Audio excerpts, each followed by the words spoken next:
தமிழகத்தில் அனைத்து மணல் குவாரிகளை 6 மாதத்திற்குள் மூட வேண்டும் என்ற தனி நீதிபதி உத்தரவுக்கு தடை விதிக்க உயர்நீதிமன்ற மதுரை கிளை மறுத்திருக்கிறது.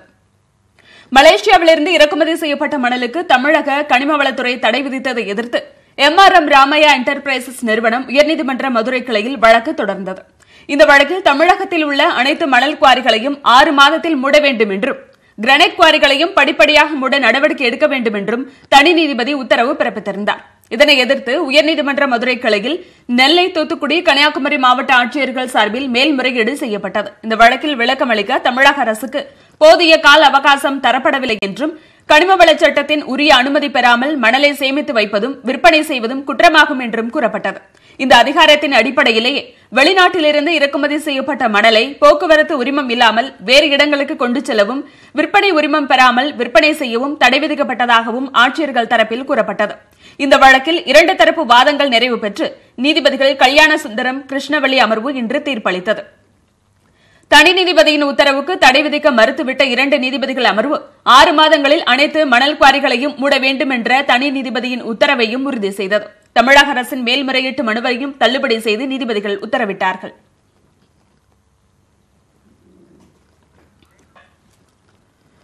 மலேசியாவிலிருந்து இறக்குமதி செய்யப்பட்ட மணலை விற்பனை செய்ய எந்த தடையும் இல்லை என்பதை நீதிமன்றம் உறுதி செய்திருப்பதாக MRM ராமையா என்டர்பிரைசஸ் நிறுவன வழக்கறிஞர் அசோக் கூறியுள்ளார். அவருடன் நம்முடைய செய்தியாளர் கருணாகரன் நடத்திய கலந்துரையாடலை நாம் பார்க்கலாம். இந்த உத்தரவை தொடர்ந்து இப்ப மலேசியாவிலிருந்து இறக்குமதி செய்யப்பட்ட அந்த தூத்துக்குடி துறைமுகத்தில் உள்ள மணலை நீங்கள் வெளியே கொண்டு செல்ல அனுமதிக்கப்படுமா என்பது நிச்சயமாக. ஏனென்றால் நீதியரசர் மகாதேவன் கொடுத்த தீர்ப்பை தற்போது அமர்வு நீதிமன்றம் உறுதி செய்துள்ளது. ஆகவே தற்போது எந்த சட்டமும் தமிழ்நாடு அரசில் எந்த சட்டமும் தடை செய்வதற்கு எந்த ஒரு சட்டமும் இல்லை என்பதால் நம்மளது MRM என்டர்பிரைசஸ் அவர்கள் இறக்குமதி மணலை விற்பனை செய்ய எந்த தடையும் இல்லை என்பது எங்களுடைய கருத்து. இனி வரும் காலங்களில் யார் வேண்டும்னாலும் உரிய உரிமை பெற்று இறக்குமதி செய்யலாமா மணலை? தற்போது உள்ள சூழ்நிலையில் உயர்நீதிமன்ற தீர்ப்பின் அடிப்படையில் பார்க்கும் பொழுது எல்லா மனிதர்களும் தங்களுக்கு வேண்டப்பட்ட மணலை இறக்குமதி செய்து விற்பனை செய்து கொள்ளலாம். நிலையில் கவிஞர் வைரமுத்துவுக்கு எதிராக வன்முறையை தூண்டும் விதத்தில் பேசியதாக பாரதிய ஜனதா மாநில துணைத் தலைவர் நயினார் நாகேந்திரன் மீது 6 பிரிவுகளில் வழக்கு பதிவு செய்யப்பட்டுள்ளது. இதனிடையே வைரமுத்து மன்னிப்பு கேட்க கோரி ஸ்ரீவில்லிபுத்தூரில் காலவரம்பற்ற உண்ணாவிரதத்தை தொடங்கிய ஜியர் பாதியிலேயே அதனை வாபஸ் பெற்றார்.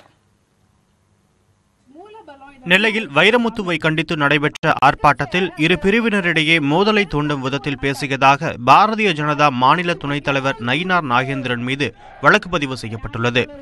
ஆண்டாள் தொடர்பான வைரமுத்துவின் கருத்துக்கு கண்டனம் தெரிவித்து பாளையங்கோட்டை மார்க்கெட் திடலில் நடைபெற்ற கூட்டத்தில் நயினார் நாகேந்திரன் உள்ளிட்டோர் பங்கேற்று பேசினர். அதில் வன்முறையை தூண்டும் விதத்தில் பேசியதாக நயினார் நாகேந்திரன், பாஜக மாவட்ட செயலாளர் சுரேஷ், இந்து முன்னணியின் மாநில துணைத் தலைவர் VP ஜெயக்குமார் உட்பட 6 பேர் மீது பாளையங்கோட்டை காவல் நிலைய உதவி ஆய்வாளர் விமலன் புகார் அளித்தார். அதன் அடிப்படையில் தேசிய ஒருமைப்பாட்டிற்கு குந்தகம் விளைவித்தல் உள்ளிட்ட 6 பிரிவுகளில் வழக்கு பதிவு செய்யப்பட்டுள்ளது. இதனிடையே ஆண்டாள் பற்றி தனது கருத்துக்காக வைரமுத்து மன்னிப்பு கேட்க கோரி ஸ்ரீவில்லிபுத்தூரில் தொடங்கிய காலவரம்பற்ற உண்ணாவிரதத்தை ஜியர் சடகோப ராமானுஜர் கைவிட்டார். ஜனவரி 17 வரை அவகாசம் அளித்தும் வைரமுத்து மன்னிப்பு கேட்கவில்லை என கூறி நேற்று முன்தினம் உண்ணாவிரதத்தை சடகோப ராமானுஜர் தொடங்கியிருந்தார். 2ஆம் நாளாக உண்ணாவிரதம் தொடர்ந்த நிலையில் அவரிடம் இந்து அறநிலைத்துறை அதிகாரிகளும் காவலர்களும் பேச்சுவார்த்தை நடத்தினர். அதனைத் தொடர்ந்து பாதியிலேயே உண்ணாவிரதத்தை ஜியர் சடகோப ராமானுஜர் கைவிட்டார். ஹிந்து அமைப்புகள் வைரமுத்துவுக்கு எதிராக மிரட்டல் விடுத்து போராட்டங்கள் நடத்தி வரும் நிலையில் ஆண்டாளை தற்கால அசிங்கமான அரசியல் ஆதாயங்களுக்கு கொச்சைப்படுத்த வேண்டாம் என்று எழுத்தாளர் இந்திரா பார்த்தசாரதி தமது வலைப்பக்கத்தில் கூறியுள்ளார். 12 ஆழ்வார்களில் ஒருவராகவும் நம்மாழ்வாருக்கு இணை வைத்து வைணவ சம்பிரதாயத்தில் போற்றப்படும் ஆண்டாள் குறித்து அமெரிக்க ஆராய்ச்சியாளரின் கருத்தை எடுத்துக் கூறுவது எவ்வாறு தவறாகும் என்று அவர் கேள்வி எழுப்பியுள்ளார். ஆண்டாளை பற்றி கவிஞர் வைரமுத்து கூறிய தகவல் தவறானது என்று வாதாடலாமே தவிர அவர் ஆண்டாளை அவமானப்படுத்தினார் என்று சொல்வதற்கு இடமே இல்லை என்றும் இந்திரா பார்த்தசாரதி தெரிவித்துள்ளார். இதனிடையே ஆண்டாள் குறித்த சர்ச்சையில் கொளத்தூர் காவல் நிலையத்தில் தன் மீது தொடரப்பட்ட வழக்கை ரத்து செய்ய வேண்டும் என்று சென்னை உயர்நீதிமன்றத்தில் கவிஞர் வைரமுத்து மனு ஒன்றை தாக்கல் செய்திருக்கிறார்.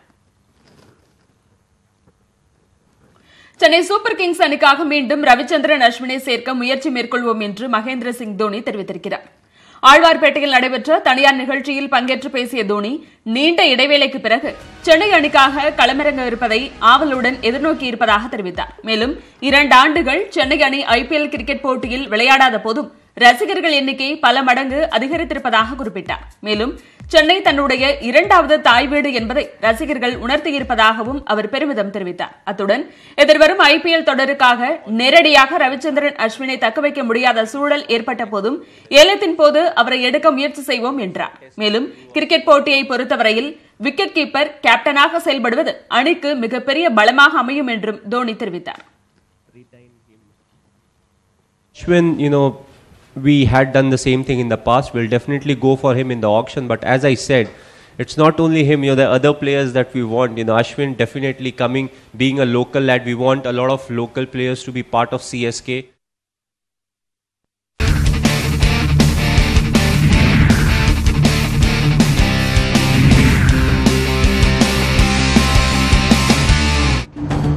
இனி அடுத்ததாக எக்ஸ்பிரஸ் 8 செய்திகளை நாம் பார்க்கலாம்.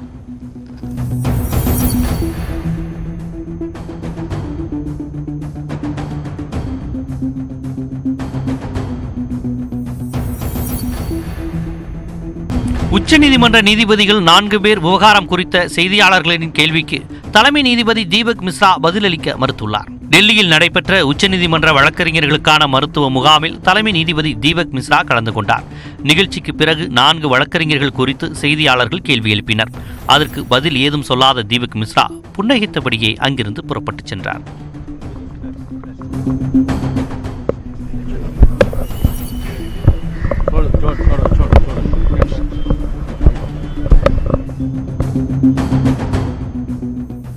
குடியரசு தின விழாவை முன்னிட்டு திருச்சி விமான நிலையத்திற்கு 5 அடுக்கு பாதுகாப்பு போடப்பட்டுள்ளது. இன்று முதல் 30ஆம் தேதி வரை பார்வையாளர் பகுதி மூடப்படுவதாகவும் தெரிவிக்கப்பட்டுள்ளது. ஜனவரி 26ஆம் தேதி கொண்டாடப்படும் குடியரசு தினத்தன்று தீவிரவாதிகளின் தாக்குதல் என்ற அச்சத்தில் முன்னெச்சரிக்கை நடவடிக்கையாக நாடு முழுவதும் பாதுகாப்பு பலப்படுத்தப்பட்டுள்ளது. இதனையடுத்து திருச்சி விமான நிலையத்தின் பயணிகள் காத்திருப்பறை, விமானம் நிற்கும் பகுதி, பயணிகள் செல்லும் பகுதி உள்ளிட்ட இடங்களில் மத்திய தொழில் பாதுகாப்பு படை வீரர்கள் துப்பாக்கி மற்றும் மோப்ப நாய்களுடன் பாதுகாப்பு பணியில் ஈடுபட்டுள்ளனர்.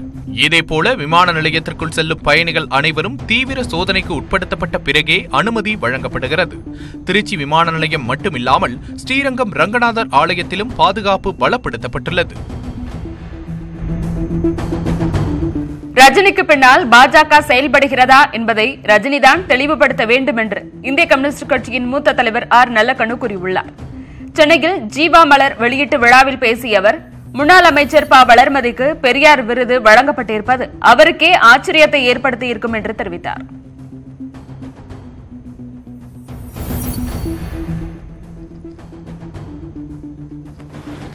தான் இந்துக்களுக்கு எதிரானவன் இல்லை என்றும் பிரதமர் மோடி பாஜக தலைவர் அமித்ஷாவுக்கு எதிரானவன் என்றும் நடிகர் பிரகாஷ் ராஜ் கூறியுள்ளார். ஹைதராபாத்தில் நடைபெற்ற நிகழ்ச்சி ஒன்றில் பேசிய அவர், பிரதமர் மோடியும் அமித்ஷாவும் இந்துக்கள் அல்ல என்று தெரிவித்தார். பிறர் கொல்லப்படுவதை ஆதரிப்பவர்கள் இந்துக்களாக இருக்க முடியாது என்றும் பிரகாஷ் ராஜ் விமர்சனம் செய்தார். இதனை குஜராத் MLA ஜிக்னேஷ் மேவானி நாட்டின் உண்மையான நடிகர் குறித்து உண்மையான சிங்கம் பேசியுள்ளது என ட்விட்டரில் பாராட்டியுள்ளார்.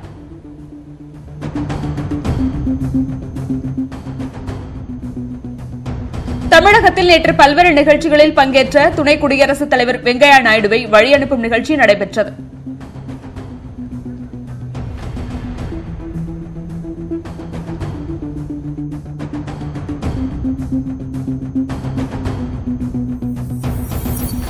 மேற்குவங்க மாநிலம் தெற்கு பர்கனாஸ் பகுதியில் திரிணாமுல் காங்கிரஸ் கட்சியைச் சேர்ந்த 2 பிரிவினருக்கு இடையே மோதல் ஏற்பட்டது. இந்த மோதலில் 2 பேர் உயிரிழந்தனர், ஏராளமானோர் காயமடைந்தனர். இதையடுத்து அந்த பகுதியில் தொடர்ந்து பதற்றம் நிலவி வருவதால் அதிக அளவில் காவல்துறையினர் குவிக்கப்பட்டுள்ளனர். மேலும் இந்நிகழ்வு குறித்து வழக்கு பதிவு செய்து திரிணாமுல் காங்கிரஸ் கட்சியின் நிர்வாகிகளை கைது செய்து விசாரித்து வருகின்றனர். அறந்தாங்கி அருகே அரசர் குளத்தில் வீட்டில் தனியாக இருந்த பெண்ணை கட்டி போட்டு 53 சவரன் தங்க நகை கொள்ளையடிக்கப்பட்டுள்ளது. அறந்தாங்கி அருகே உள்ள அரசர் குளம் பகுதியைச் சேர்ந்தவர் அப்துல் வஹாப். 50 வயதான இவர் தனது 2 மகன்களுடன் வெளிநாட்டில் பணியாற்றி வருகிறார். அப்துல் வஹாபின் மனைவி கமர் நிஷா மட்டும் தனியாக வசித்து வந்தார். நேற்று இரவு பர்தா அணிந்த ஒருவர் வீட்டின் பின்பக்க கதவை தட்டி தண்ணீர் கேட்டுள்ளார். கதவை திறந்தபோது பர்தா அணிந்த 2 ஆண்கள் வீட்டுக்குள் புகுந்தனர். அவர்கள் கமர் நிஷாவை கட்டி போட்டுவிட்டு பீரோவில் இருந்து 53 சவரன் தங்க நகைகளை கொள்ளையடித்து சென்றனர். காஷ்மீர் மாநிலம் ஆர்எஸ்புரா பகுதியில் பாகிஸ்தான் ராணுவத்தினர் எல்லை தாண்டி தாக்குதலில் ஈடுபட்டனர்.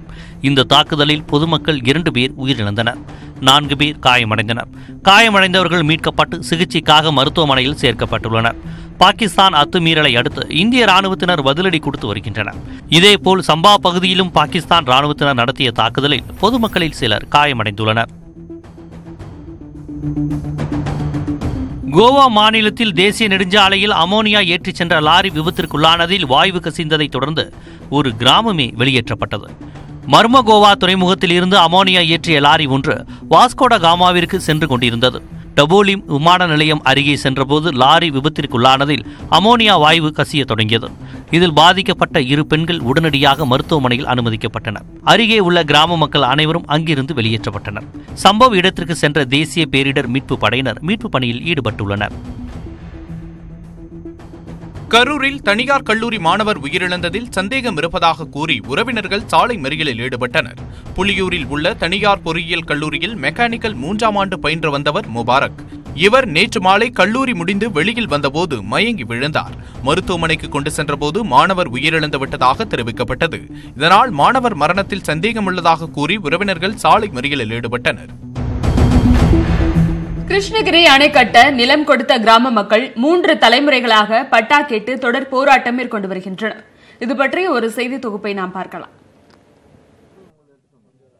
1950களில் கிருஷ்ணகிரியில் அணை கட்ட அரசு முடிவு செய்ததை அடுத்து வெளியேற்றப்பட்ட கிராம மக்களுக்கு சோக்காடி, உஸ்தல அள்ளி மற்றும் நெல்லூர் பகுதிகளில் மாற்று இடம் வழங்கப்பட்டது. அதில் 75 குடும்பத்தினருக்கு ஆலப்பட்டி வனவட்டாரம் சோக்காடி ஊராட்சியில் நிலம் கிடைத்தது. ஆனால் அந்த நிலம் அணைக்கட்டு நீரில் மூழ்கியதை அடுத்து கிருஷ்ணகிரி எஸ்டேட்டின் அப்போதைய மேனேஜர் விஜயராகவன் என்பவர் அரசுக்கு சொந்தமான இடத்தில் தலா 2 ஏக்கர் வீதம் அளித்து குடிசை அமைக்க 200 ரூபாய் பணமும் கொடுக்க ஏற்பாடு செய்ததை அந்த மக்கள் நினைவு கூர்கின்றனர். நாங்கள் சோக்காடி பஞ்சாயத்து கடுகாமலத்து கருத்தமாரம்பட்டி பக்கம் கடுகாமலங்க. எங்களுக்கு கிட்டத்தட்ட ஒரு 80 வருஷம் 85 வருஷத்துக்கு கிட்டத்தட்ட ஆகும். எங்கள் தாத்தா காலத்துலேருந்தே அந்த காடு வெட்டி விவசாயம் பண்ணி வந்தோங்க. அதுக்கு பின்னாடி எங்கள் அப்பா நிறைய பட்டா வாங்கணும் அப்படின்னு சொல்லிட்டு யூடிஆரில் அளந்து சில பேருக்கு பட்டா கொடுத்தாங்க, சில பேருக்கு பட்டா கொடுக்காம போயிட்டாங்க யூடிஆரில். அதில் நிறைய அடிபட்டுங்க. நாங்கள் குள்ளன் கொட்டாய், ஐம்பூத்து, காட்டுப்பெருமாள் கோவில், ஆலமரத்து கொட்டாய் என பிரிந்து வசித்து வந்த மக்களுக்கு மீண்டும் பிரச்சனை ஏற்பட்டது. வனத்துறை நிலத்தில் குடியேறியதாக கூறி விளைநிலங்கள் அழிக்கப்பட்டு பலர் கைது செய்யப்பட்டிருக்கின்றனர். படிப்பறிவு இல்லாத காரணத்தால் பட்டா வாங்க வேண்டும் என்ற விவரம் கூட தெரியவில்லை என்கின்றனர் மக்கள். டேமில் பாதிக்கப்பட்ட கவர்மெண்ட் காட்டப்பட்ட நிலத்தில் குடியேறதுக்கு அந்த நேரத்தில் பெரியவங்கிட்ட ஒரு 200 ரூபா பணம் கொடுத்து குடிச்சு போட்டு பிழைக்கிறதுக்காக அனுப்பி கவர்மெண்ட்டே காட்டினது. அதாவது கவர்மெண்ட்டே காட்டினாலும் எஸ்டேட் மேனேஜர் விஜயராகங்கிறவர் தான் கொண்டு போயிட்டு காட்டியிருக்கிறார். அந்த நேரத்தில் அதுலேருந்து சனங்க எழுது படிக்க தெரியாதனால அவங்க சரியா அதிகாரி ரெவன்யூ அதிகாரியாக போய் ஃபார்வர்ட் பண்ணுறதுனால இப்படி இருக்கும்போது ஃபாரஸ்ட்டுக்காரர் இது உள்ளே போய் தொல்லை கொடுக்கும்போது தான் மறுபடியும் நான் கோர்ட்டுக்கு போனோம், ஹைகோர்ட்டுக்கு போனோம், கிருஷ்ணகிரி கோர்ட்லையும் போனோம். பட்டா கேட்டு 1984ஆம் ஆண்டு கிருஷ்ணகிரி நீதிமன்றத்திலும் அதே ஆண்டு சென்னை உயர்நீதிமன்றத்திலும் வழக்கு தொடர்ந்த அந்த மக்களுக்கு ஆதரவாக 2002இல் தீர்ப்பளித்தது உயர்நீதிமன்றம். 2014ஆம் ஆண்டு அப்போதைய ஆட்சியர் அருண் ராய் நில அளவை செய்து பட்டா வழங்க உத்தரவிட்டும் இதுவரை நடவடிக்கை எடுக்கப்படவில்லை என கூறப்படுகிறது. கேஆர்பி அணையிலிருந்து நாங்கள் வந்ததுனால அவங்க 65 வருஷமாக நாங்கள் இங்கே இருக்கிறோம். அதனால் எங்களுக்கு எந்த அடிப்படை வசதியும் இல்லாதனால எங்களுக்கு வீட்டு பட்டா இல்லை, நிலப்பட்டா இல்லை, எங்களுக்கு குடி தண்ணீர் இல்லை. எங்களுக்கு அப்படியே இருந்தாலும் கிணறுக்கு மின்சாரம் கிடையாது. 4 கிலோமீட்டர் தொலைவுக்கு எங்களுக்கு பஸ் வசதி, ஆட்டோ வசதி, 108 வசதியெல்லாம் எங்களுக்கு எதுவுமே கிடையாது. 110 குடும்பங்கள் பட்டா இல்லாமல் சிரமப்படுவதால் உடனடியாக அரசு தலையிட்டு தங்களுக்கு பட்டா வழங்க வேண்டுமென்றும் இந்த பகுதி மக்கள் கோரிக்கை விடுத்துள்ளனர். கோவையில் தனியார் கல்லூரியில் நடைபெற்று வரும் உலக பனை பொருளாதார மாநாட்டின் 2ஆம் நாளில் சொக்கப்பனை கொளுத்தும் நிகழ்ச்சி நடைபெற்றது. பேரூரில் உள்ள சாத்தலிங்க அடிகளார் கலை அறிவியல் தமிழ் கல்லூரியில் நடைபெற்று வரும் இந்த மாநாட்டில் ஆண் பனையின் பூவிலிருந்து எடுக்கப்பட்ட சூலுந்தை பயன்படுத்தி சொக்கப்பனை கொளுத்தப்பட்டது. நிகழ்ச்சியில் பங்கேற்ற பலரும் சொக்கப்பனையை சுற்றிய போது நெருப்பு பொறி பறந்தது. இந்த சொக்கப்பனை மூலம் தாவரங்கள் மட்டுமின்றி மனிதர்களுக்கும் சுவாச கோளாறுகள், தலைவலி உள்ளிட்ட நோய்கள் குணமாவதாக நிகழ்ச்சி ஏற்பாட்டாளர்கள் தெரிவித்தார்கள்.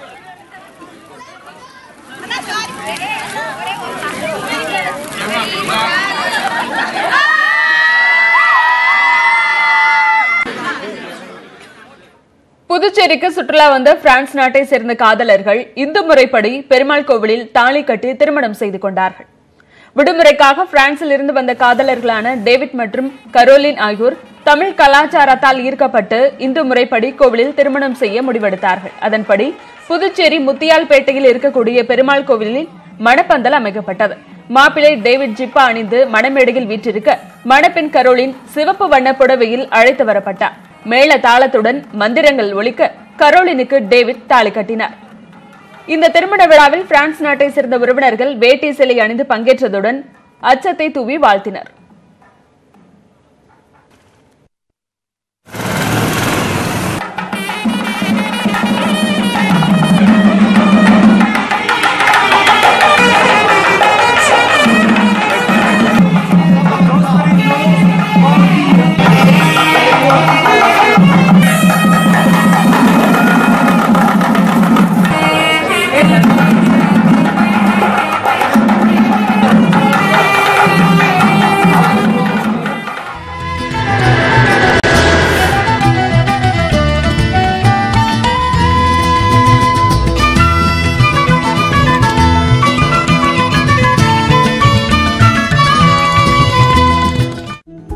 அடுத்ததாக நம்மூர் செய்திகள் சிலவற்றை சுருக்கமாக பார்க்கலாம்.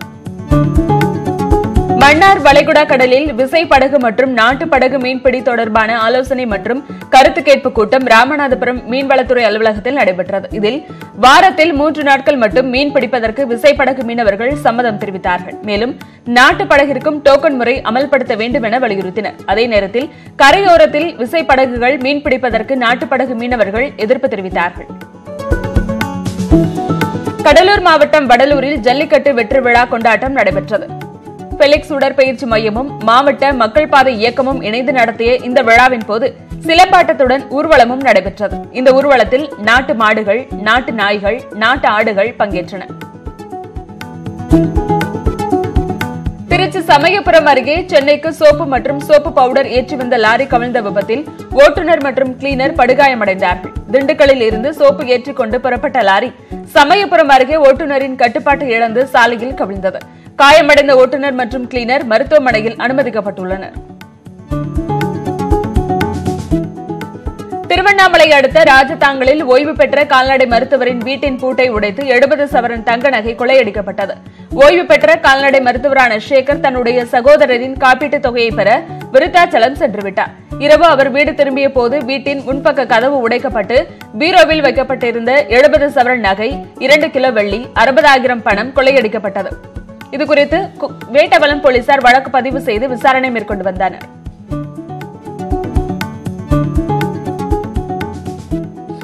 கற்பதற்கு எல்லையே இல்லை என்பதை மனதில் கொண்டு சுமார் 100க்கும் அதிகமான பட்டங்களை பெற்றுள்ளார் பேராசிரியர் ஒருவர்.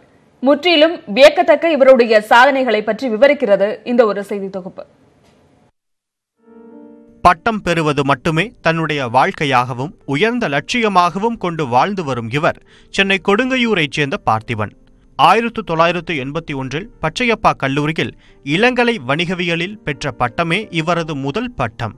அதனைத் தொடர்ந்து பொருளாதாரம், தமிழ், சமூகவியல் என சுமார் 50க்கும் அதிகமான துறைகளில் 100க்கும் அதிகமான பட்டங்களை பெற்றுள்ளார் பார்த்திபன். எத்தனை துறைகளில் பட்டம் பெற்றாலும் ஆசிரியராக பணியாற்றுவதே தன் ஒரே லட்சியம் என்கிறார் பார்த்திபன். நம்ம போற பாதையை சரியா பாதையில பயணம் செய்யணும். பாதையை வகுத்து பின்னே பயந்து என்ன லாபம் இருக்குல்லதான் சார். நான் பாதையை வகுத்துட்டேன், படிக்க போறேன், வகுத்துட்டேன். எந்த துன்பம் நான் கோலப்பட மாட்டேன். எங்கிட்ட அபரித நாலேஜ் யூட்டிலைஸ் பண்ண முடியல. அது எங்கெங்க சான்ஸ்ல அங்க போய் யூட்டிலைஸ் பண்றேன். இன்றைய காலகட்ட இளைஞர்கள் நேரத்தை திட்டமிட்டு செலவு செய்வதில்லை என்று ஆதங்கப்படும் இவர் புத்தகங்களில் படிப்பது மட்டுமே நினைவாற்றலை வலுப்படுத்தும் என்கிறார். எந்த சப்ஜெக்ட் படிச்சாலும் ஊன்றி படிக்கணும். மேலோட்டம் படிக்க கூடாது. நீங்கள் இன்டெப்த்தாக படிச்சிட்டீங்கன்னு சொன்னால் அந்த மைண்டு உள்ளே இருந்துச்சு எப்போலாம் நீங்கள் எடுத்துக்கலாம். நான் இப்போ நேற்று படிச்சு நீங்கள் எதை பொறுத்த எக்ஸாம் எந்த எக்ஸாம் போனாலும் சரிங்க எப்பயோ படிச்சலாம் மைண்டில் இருக்கும். நீ எக்ஸாமை பாஸ் பண்ணணும், வேலைக்கு போகணும், பணம் சம்பாதிக்கணும், பெரிய ஆளான ஆசை கிடையாது. ஆசிரிய பணியே அறப்பணி என்று வாழும் இவரது சாதனைகள் தேடல் இருந்தால் எதையும் சாதிக்க முடியும் என்பதை எடுத்து காட்டுகிறது. ஒளிப்பதிவாளர் லோகேஸ்வரனுடன் செய்தியாளர் நெப்போலியன், நியூஸ் 18 தமிழ்நாடு. தொடர்பல செய்திகளுக்கு இணைந்திருங்கள். இது நியூஸ் 18 தமிழ்நாடு.